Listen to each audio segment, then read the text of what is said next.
નમસ્કાર, star India TV ન્યૂઝમાં આપનું હાર્દિક સ્વાગત છે। હું છું હેમલતા ત્રિવેદી। આપ જોઈ રહ્યા છો સ્ટાર ઇન્ડિયા ટીવી ન્યૂઝ। સત્યની વાતે સત્યની સાથે।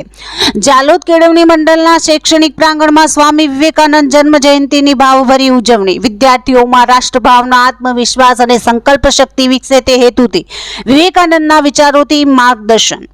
જાલોદ કેળવણી મંડળ સંચાલિત શૈક્ષણિક પ્રાંગણમાં સ્વામી વિવેકાનંદની જન્મ જયંતિ ભાવભરી રીતે ઉજવાઈ હતી। આ પ્રસંગે સ્વામી વિવેકાનંદના જીવન, વિચારધારા અને આદર્શો પર પ્રકાશ પાડવામાં આવ્યો હતો, જેથી વિદ્યાર્થીઓ તેમના જીવનમાંથી પ્રેરણા મેળવી શકે। ઉલ્લેખનીય છે કે વર્ષ 2022માં જાલોદ સાર્વજનિક પુસ્તકાલય મંડળ દ્વારા કેળવણી મંડળ સંચાલિત શૈક્ષણિક સંસ્થાના પ્રાંગણમાં સ્વામી વિવેકાનંદની પ્રતિમાનું અનાવરણ કરવામાં આવ્યું હતું। આ પ્રતિમાનો મુખ્ય ઉદ્દેશ્ય છે કે શાળામાં અભ્યાસ કરતા વિદ્યાર્થીઓ દરરોજ સ્વામી વિવેકાનંદની પ્રતિમા જોઈ તેમના વિચારોથી પ્રેરિત થાય અને જીવનમાં ઉન્નતિના માર્ગે આગળ વધે। આજ રોજ યોજાયેલી જન્મ જયંતિ ઉજવણી દરમિયાન સાર્વજનિક પુસ્તકાલયના પ્રમુખ ડોક્ટર હેમંત શાહ, ઉપપ્રમુખ ગોપાલ અગ્રવાલ, કેળવણી મંડળના પ્રમુખ હેમલ પંચાલ, સામાજિક આગેવાન અગ્નેશ પંચાલ તેમજ શૈક્ષણિક સંસ્થાના આચાર્યો અને શિક્ષક વર્ગ દ્વારા સ્વામી વિવેકાનંદની પ્રતિમાને માલ્યાર્પણ કરી પુષ્પાંજલિ અર્પિત કરવામાં આવી હતી।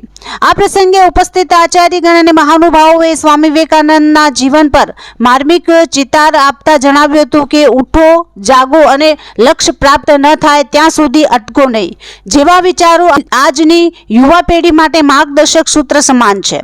સ્વામી વિવેકાનંદે શિકાગોમાં આપેલ ઐતિહાસિક ભાષણ દ્વારા ભારતની સંસ્કૃતિ અને આધ્યાત્મિક શક્તિ વિશ્વ સમક્ષ રજૂ કરી હતી, જે વિદ્યાર્થીઓ માટે આત્મવિશ્વાસ અને રાષ્ટ્રગૌરવનું ઉત્તમ ઉદાહરણ છે। વક્તાઓએ વધુમાં જણાવ્યું હતું કે સ્વામી વિવેકાનંદે શિક્ષણને માનવ નિર્માણનું સાધન ગણાવ્યું હતું। તેમનો વિશ્વાસ હતો કે શિક્ષણ માત્ર નોકરી માટે નહીં પરંતુ ચારિત્ર્ય, શિસ્ત, સેવા અને આત્મબળના વિકાસ માટે હોવું જોઈએ।